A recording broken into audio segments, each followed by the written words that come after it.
Hey there, in this quick video I'm going to compare the QA Max with the Roborock S7 specs. So let's look here first on the suction power.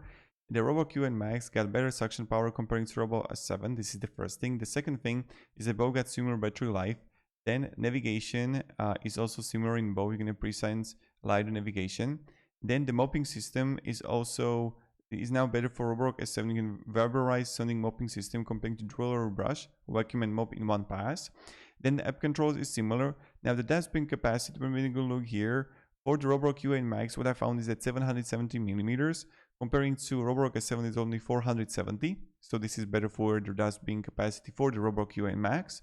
Now the water tank capacity is better also for QA Max, and other than noise level and weight level are similar. So just the biggest difference is in the suction power, then also primarily in dustbin capacity and water tank capacity, and maybe some other features.